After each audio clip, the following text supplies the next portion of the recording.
Back Road Ministry of the World Permit, Mr. Motley coming back at you live and direct. Wanted to do a quick comparison video, kind of back off of the war. For those who've been keeping up with me, we are in WW3. Don't get it twisted. World wars, war on multiple fronts, affecting the world in different areas. We see energy, finances, food is next. So definitely preparation, as we talked about, finding alternative ways to eat, stockpiling rice, beans, things that will last for long periods of time. Getting wood for those that are masters of making fire, definitely getting wood and keeping some wood, having your different ways of grilling, be it charcoal, keep your charcoal grill, and just definitely preparing for the worst as we're early in this world war.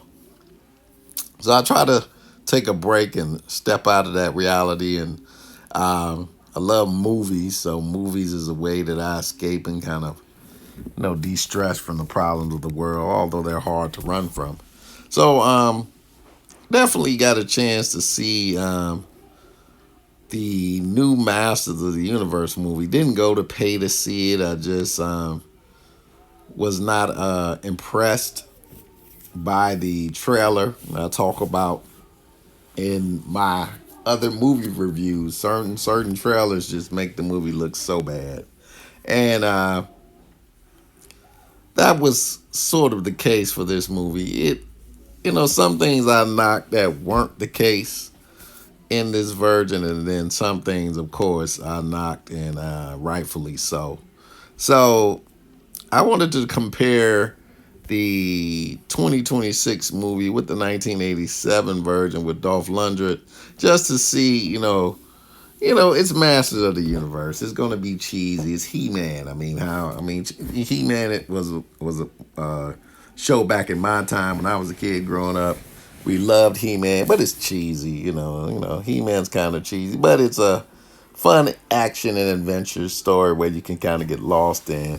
And I said, and I watched the Masters of the Universe version with Lundgren and Frank Langella in the role of Skeletor. And I enjoyed the movie. I hadn't watched it in a long period of time. And both movies, the old version and the new version, play with the concept of Earth. But I think it's how they play with the concept of Earth. The old movie plays with the concept in the best way. He-Man is already an established character. Skeletor is already an established character. They already have a rivalry. Skeletor hates He-Man. He wants the power of the universe. He-Man yields the power of the universe. And they're both fighting for that. The sorcerer plays a very intricate role in the film. A lot of the bad guys you see on the cartoon are not in the original. I think the only two they have are Beastman and Evil Lyn. And I think that was enough. I mean, maybe you could have saw Trapjaw, Merman. They could have added a couple of more, but they stayed away from those characters. They also stayed away from Quinjer. So Quinjer wasn't there. Battle Cat wasn't there. We had Men at Arms. We had Tila. And then we had some added in characters, and then the characters on Earth that they added in. But the thing with the old version is the story had flow. They had an idea of what they were trying to do. They had plot on top of plot. And it was two plots. Part of the plot was for Skeletor to get the powers of the universe. He's trying to get the powers of the universe for himself. He knows to do that, he has to be in Castle Grayskull. So there's some spoilers here. For people who don't understand, the swords really don't mean that much. It's really the powers of Grayskull that empower He-Man and She-Ra. It's not really the swords. So being in Castle Grayskull is the power, and that's what I think they get right in Masters of the Universe, the 1987 version. Skeletor understands that the power is in Grayskull, and he wants it all. He wants all the powers of Grayskull. He wants that power for himself. He understands that He-Man is a model to the people of Eternia. He is a hero, so he definitely has to destroy He-Man to truly rule over Eternia. And in this version, he cares about Eternia in a way where he wants to rule Eternia. It's not like the new version where Skeletor really doesn't care about it. You don't even know, in both movies they do this. You don't really you see the people in Eternia in some form of bondage, which you do in both movies. But it's more, I think, in the older version where Skeletor really wants to rule over Eternia, but he can't do this as long as He-Man uh, is still in the forefront, or the people still see He-Man as a hero and a champion. It's going to be very hard for him to rule Eternia the way he wants to. So I think they get that part right. They get the understanding of Castle Grayskull kind of being that source of power, and that's one of the plot points. The other plot point is Skeletor's ability to control the universe. Now he can pop up wherever he wants to. He can take his troops wherever he wants to. As long as he has the power of the universe behind him, he can go where he wants and do whatever he wants to do.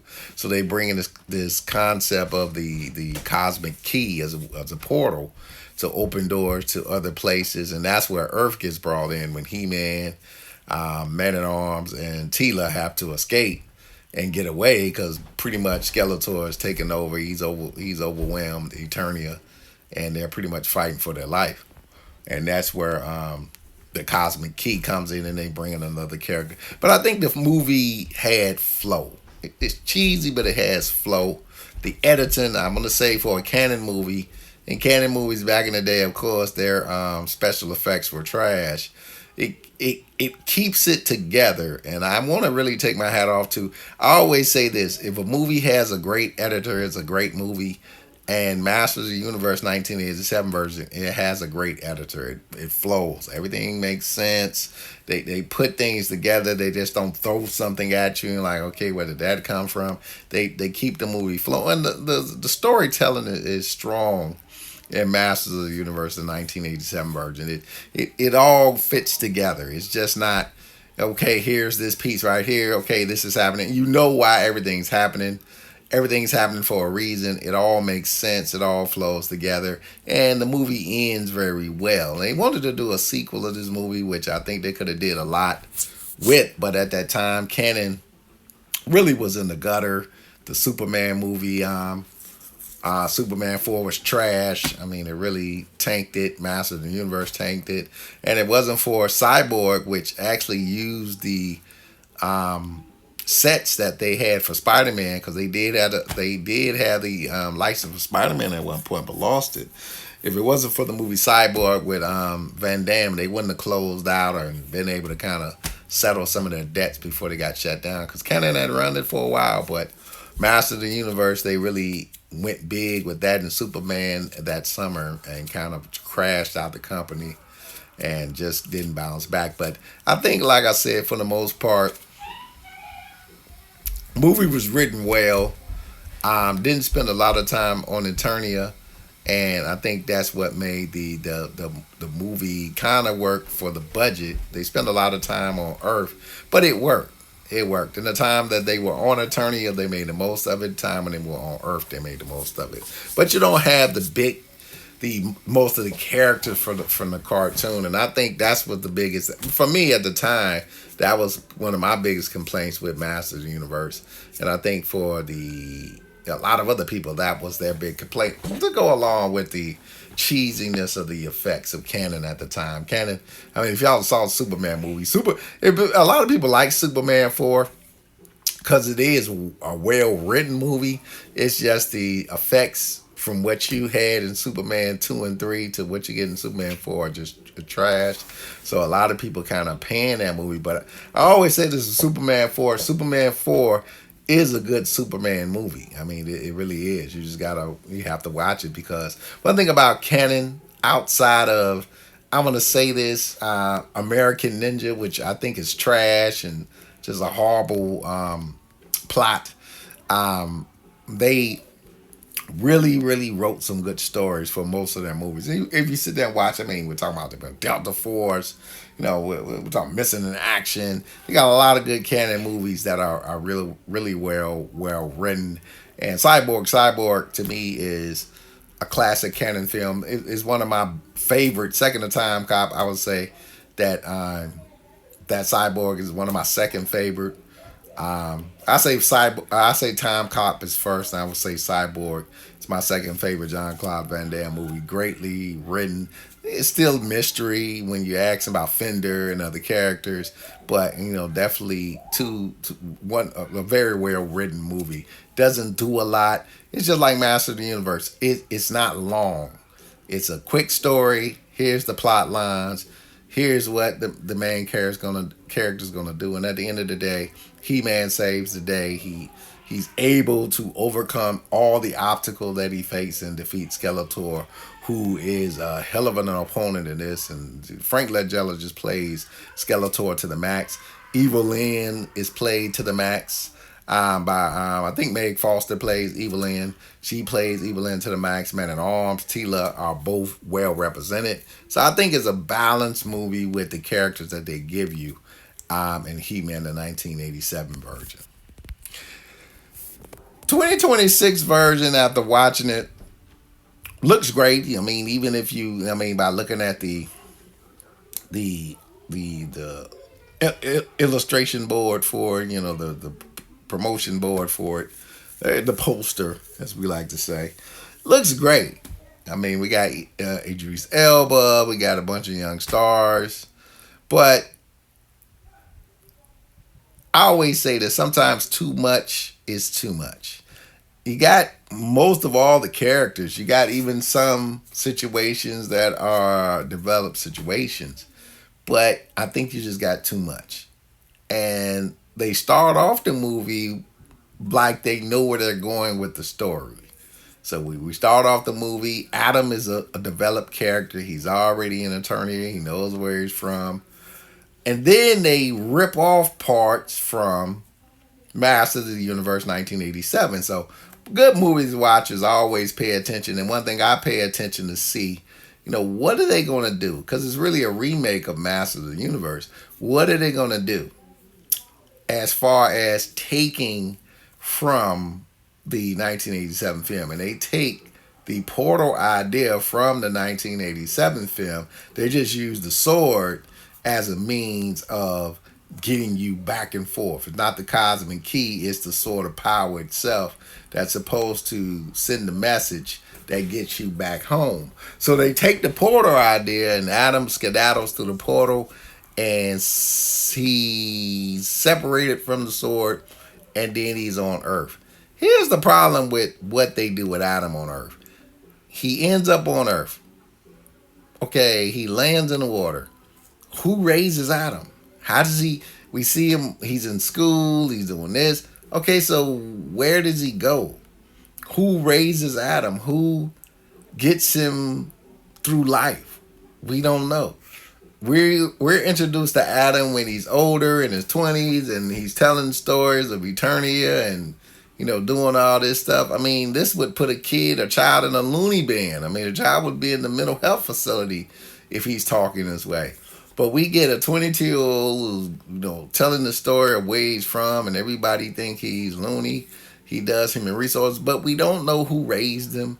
Who is his parents? Who's fostering him. I mean, it's just like the people don't exist. It's just a child who doesn't know where he is. He ends up on a strange world, and he does what exactly?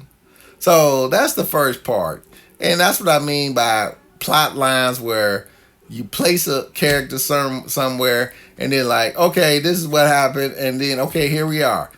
Horrible editing because you don't have the story to get you to that place. So we have no story of Adam on Earth. We have nothing. We have, Okay, Adam's 20. Okay, so what happened? How did he learn how to live? It's like they didn't put him with any mentor or anyone during this period. It was just like, okay, yeah, he's here. He's looking for the sword. He's a kid. Now he's an adult. Okay, that's all we got. That was our writing, and that's the problem with writing like this. Where are you trying to go? What are you trying to achieve? What are you trying to do? What would have made more sense? Do you send his mother with him through this portal and both of them just end up on this planet? Or, I heard a statement and I got to go back and watch because the mother sounded like she said, you can send them to my home world or something. I'm just saying that's what I thought I heard. I don't know. Maybe if somebody else watches the movie more than once, can you tell me if that's what you heard? I have to watch it again. But yeah, he just goes to this portal. And the writing up to that portal ceases to exist after that. That's it. It's all the good writing you're going to get. We get Adam on Earth. He's in his 20s. He's looking for the sword of power. Um, the job scenes were funny. I think they did a lot of that well as far as just, him in this world where, he knows he's bigger than this, but he's just day to day Joe and he's not enjoying life because he's really lost. This is not his home and he's trying to make it his home, but it's not his home. So I think they do kind of good with some of the comedy on Earth, but we're missing story. Missing story, missing big chunk of story. So he does find the sword and he just raises the sword. And, cheesy comedy, take me home, all this stuff, totally forgetting what to say. And nothing. Next thing you know, of course, after he tries to steal the sword, he gets taken into custody by the police. And suddenly here's Beastman. Beastman comes. And, okay, so how did Beastman get there exactly? Then Tila shows up. Okay, how did Tila get there exactly? How did they know where he was? How did they know the planet that he was on? Nothing. It's just okay. Yeah. Okay. This is what's gonna happen right now. Okay. How did we get there? And that's new writing with some of these people who write. It's a rush job. It's not really sitting down thinking about, does this make sense? Now you just took something from a movie, be it Masters of the Universe 1987 with the portal. The cosmic key. There were two of them.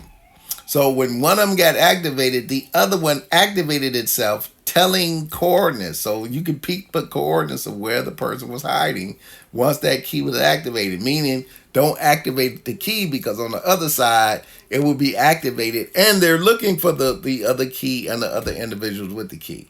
So the minute it's activated, we know where they are. That was the plot in the Masters Universe 1987. Plot in 2026. He raises a sword. Nothing's happening. There's no lightning. There's nothing. There's nothing. There's no sword on the other end. Suddenly, though, they knew Tila shows. They knew you were here because you raised up the sword. Okay, you activated it. Oh, how? We didn't see anything. We don't know the sword was activated. He just raised it up and then the beast man. It's like, we got to get him back to Eternia. All right, so yeah, bring in the beast man and Tila. It's just okay. So once again, this writing where, it makes no sense. Things must flow. You just can't. Well, okay, this is going to take place now because we need him back on Eternia. So they get him back on Eternia. Of course, he doesn't know anything. He hasn't, no training, no nothing. And we're playing, get the sword, and we meet all the characters. Ram Man is there. Fisto is there. Two characters they want to add. Men in Arms, of course, is there. But, we're writing at such a fast speed. We're not we have no sorcerer. The sorcerer is not with him at all. There's no sorcerer in this movie. So, the sorcerer has power where she has the ability to talk to people in their dreams. So we see that if you watch the She-Ra movie, she's talking to She-Ra in her dreams, and she's communicating. She communicates with He-Man about She-Ra. That's how he finds out about She-Ra, and she tells him about that mission to find his sister because he didn't know nothing about her. And then the sorcerer is coming to him in dreams. So the sorcerer has certain powers where she can keep up with a person and she can communicate with a person. We get no sorcerer. Master of the Universe 1987, we had the sorcerer. She had been in prison, so she couldn't use her power. We get a sorcerer in this movie who's fully powered, and we don't see her. We don't see her at all. She didn't fly through the portal with him and try to keep him alive. Nothing. It was just nothing. Nothing. Nothing. So the sorcerer's nowhere around. She's not giving any information. Finally, when he does get the sword and he's getting beat up, the sorcerer finally shows up. Okay, what are you supposed to say? He says it, and then he turns into He-Man, but he's not even calling himself He-Man at that time because remember, He-Man's not an established character, so that's where we are.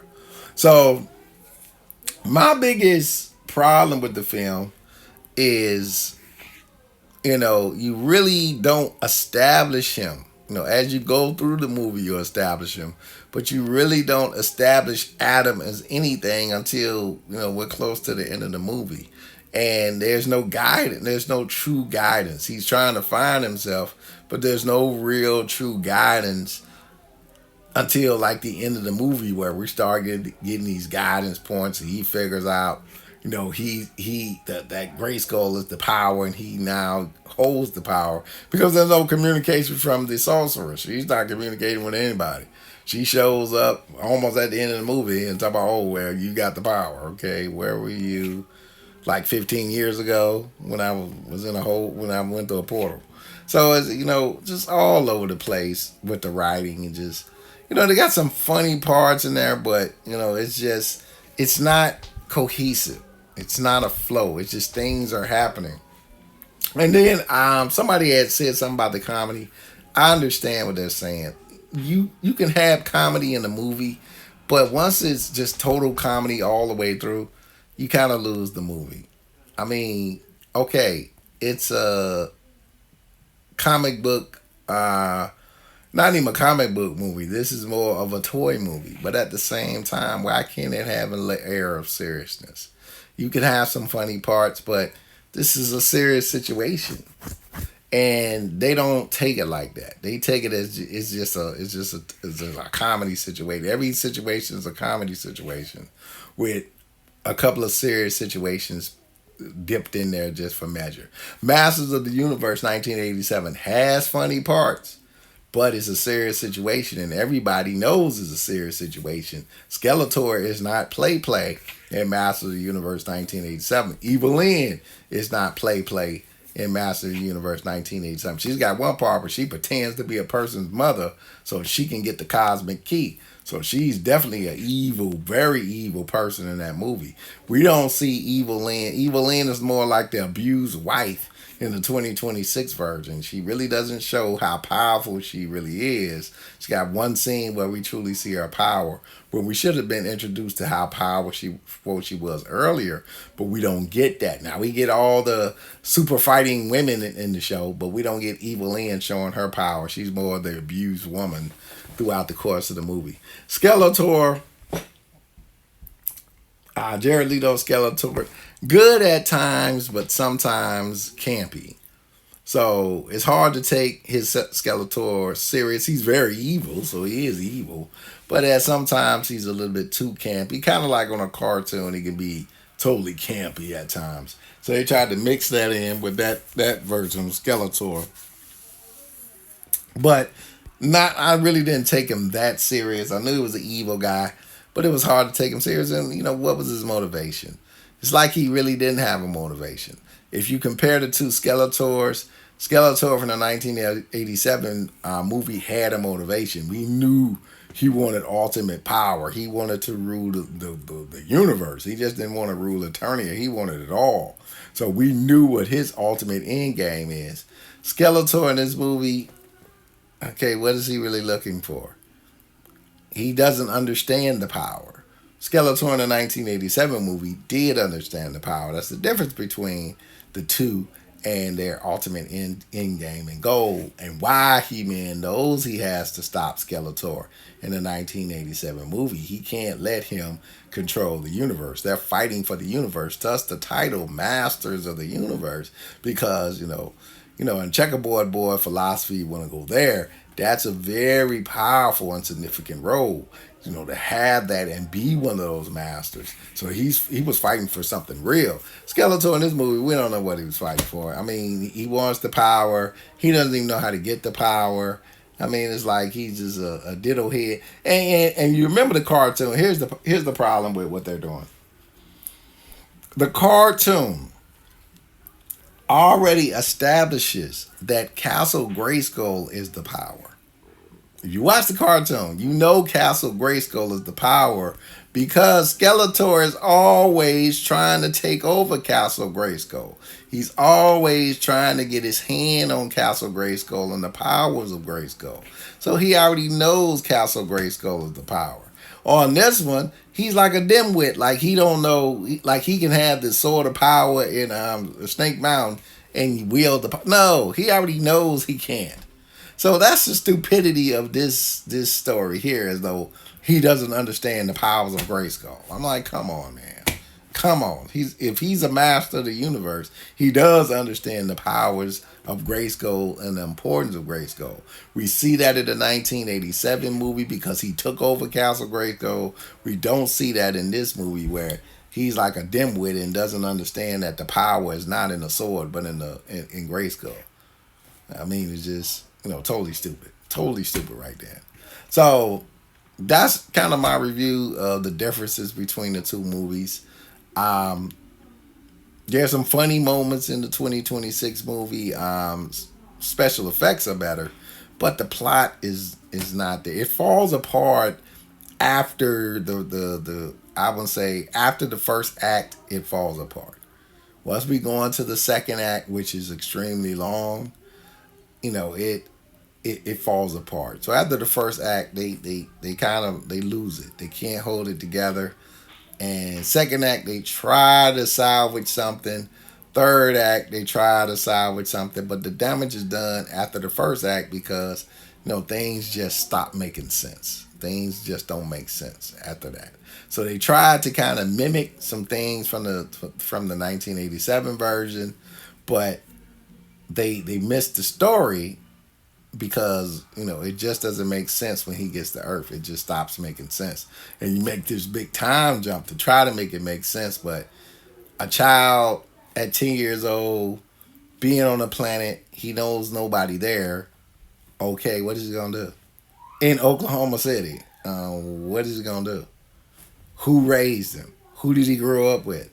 I mean, you're not making any sense. We see him in school. Who parented him? Who fostered him? Those things matter. Those things matter to a person's character, especially when he doesn't have his own parents. Who's fostering him? And we get none of that. We just get, oh, he's 20 and he's been telling the story. So, okay, he's not in a mental health facility? Not really logical. All right, so my thoughts about the movie: watchable, not at the movie theater, probably when it comes out for free. Take advantage of it. If you want to watch a true Masters of the Universe movie, watch the 1987 version. He-Man is already established. The plot lines are there. Much better movie. Action is there in that movie as well. If you want, the